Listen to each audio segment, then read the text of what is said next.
এবং ভালো বীজ পেয়ে জন্য কৃষকরা অত্যন্ত খুশি হয়। এবং প্রিয় কৃষক ভাই, আসসালামু আলাইকুম। আমি আছি জগৎপুর শায়েস্তাগঞ্জ।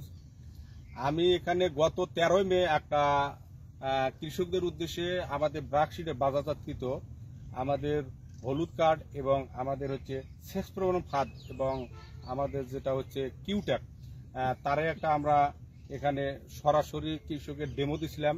তারই পরিপ্রেক্ষিতে আজকে হচ্ছে 25শে মে আমরা জমিটা পরিদর্শন করতে আছি। আমাদের ট্রায়াল প্লট, আমাদের এটা হচ্ছে স্পুনগট হচ্ছে ধুন্দল। এই যে দেখেন যে 13 মে আমরা এটা দিছিলাম, দেন কি রকম পোকা পড়ছে, ফলের মাছি পোকা। আর পাশে এখানে এই যে দেখেন ধুন্দলটা আছে, একটা মাছি পোকার কি নাই, মানে যে ছিদ্র করছে এইরকম নাই বা হুল ফোটাইছে এইরকম কিন্তু নাই। আমরা সরাসরি কৃষকের সাথে আমরা কথা বলবো। চাচা, আসসালামু আলাইকুম। ওয়ালাইকুম সালাম। ভালো আছেন? আলহামদুলিল্লাহ ভালো।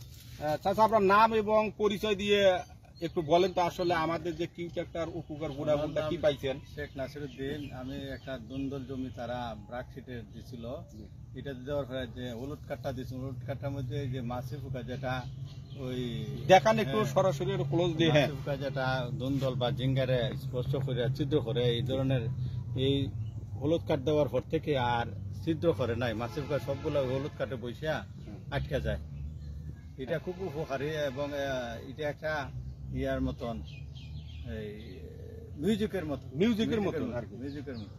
এবং এখানে আরেকটা অ্যাডভান্টেজ হচ্ছে, আমরা এখানে যখন প্রবেশ করলাম এই যে এই ধুন্দল খেতে, উপরে দেখলাম অনেক মৌমাছি, যেটা কৃষিকাজের প্রতিনিয়ত যেটা আছে উপকারী যে পোকাগুলো আছে, ওই যে দেখতেছেন মৌমাছি ব্যাপক হারে মনে করেন যে পরাগায়ন, মানে একটা ফুলের সাথে আরেকটা ফুল একটু পরাগায়ন ঘটাতেছে, মানে উপকারী পোকা। এটা হচ্ছে উপকার না, উপকার মানে এটা বিনষ্টকারী পোকাগুলো এখানে নষ্ট হইতেছে, আর উপকারী পোকাগুলো জমির জন্য ভালো। এটা কৃষি খাতের জন্য একটা আমূল পরিবর্তন। ভালো ভালো না? ভালো।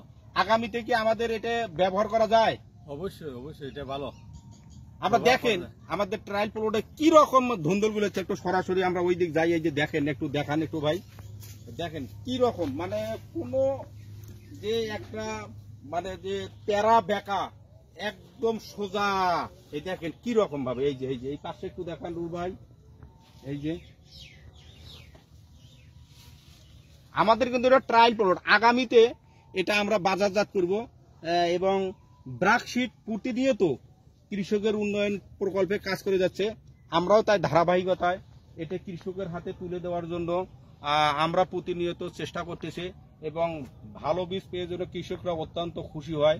এবং ভালো বীজ পেয়ে জন্য কৃষকরা অত্যন্ত খুশি হয় এবং ভালো বীজ পেয়ে জন্য কৃষকরা অত্যন্ত খুশি হয় এবং ভালো মুনাফা যেন কৃষকরা ঘরে তুলতে পারে, এমনটাই প্রত্যাশা করছি।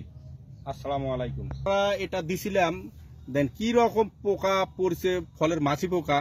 আর পাশে এখানে এই যে দেখেন ধুন্দলটা আছে, একটা মাছি পোকার কি নাই, মানে যে ছিদ্র করছে এইরকম নাই বা হুল ফোটাইছে এইরকম কিন্তু নাই। আমরা সরাসরি কৃষকের সাথে আমরা কথা বলবো। চাচা, আসসালামু আলাইকুম। ওয়ালাইকুম সালাম। ভালো আছেন? আলহামদুলিল্লাহ ভালো। চাচা, আপনার নাম এবং পরিচয় দিয়ে একটু বলেন তো, আসলে আমাদের যে কিউট্যাকটার উপকার গুণাগুণটা কি পাইছেন? শেখ নাসিরউদ্দিন। আমি একটা দুন্দল জমি তারা ব্রাকশিটে দিছিল, এটা দেওয়ার পরে যে হলুদ কাঠটা দিয়েছিল, হলুদ কাঠটার মধ্যে যে মাছি পোকা যেটা ওই দেখান একটু সরাসরি ক্লোজ দিয়ে। হ্যাঁ, মাছি পোকা যেটা দুন্দল বা জিঙ্গারে স্পর্শ করে ছিদ্র করে, এই ধরনের এই হলুদ কাঠ দেওয়ার পর থেকে আর ছিদ্র করে নাই। মাছি পোকা সবগুলো হলুদ কাঠে বসিয়া আটকে যায়। এটা খুব উপকারী এবং এটা একটা ইয়ার মতন, এই মিউজিকের মতন আর কি। মিউজিকের মতন। এবং এখানে আরেকটা অ্যাডভান্টেজ হচ্ছে, আমরা এখানে যখন প্রবেশ করলাম এই যে এই ধুন্দল খেতে, উপরে দেখলাম অনেক মৌমাছি, যেটা কৃষিকাজের প্রতিনিয়ত যেটা আছে উপকারী যে পোকাগুলো আছে, ওই যে দেখতেছেন মৌমাছি ব্যাপক হারে মনে করেন যে পরাগায়ন, মানে একটা ফুলের সাথে আরেকটা ফুল একটু পরাগায়ন ঘটাতেছে, মানে উপকারী পোকা। এটা হচ্ছে উপকার না, উপকার, মানে এটা বিনষ্টকারী পোকাগুলো এখানে নষ্ট হইতেছে, আর উপকারী পোকাগুলো জমির জন্য ভালো। এটা কৃষি খাতের জন্য একটা আমূল পরিবর্তন। ভালো ভালো না? ভালো। আগামীতে কি আমাদের এটা ব্যবহার করা যায়? অবশ্যই অবশ্যই, এটা ভালো। আমরা দেখেন আমাদের ট্রায়াল প্লটে কি রকম ধুন্দল গুলো একটু সরাসরি আমরা ওই দিক যাই, এই যে দেখেন একটু দেখান একটু ভাই, দেখেন কি রকম মানে কোনো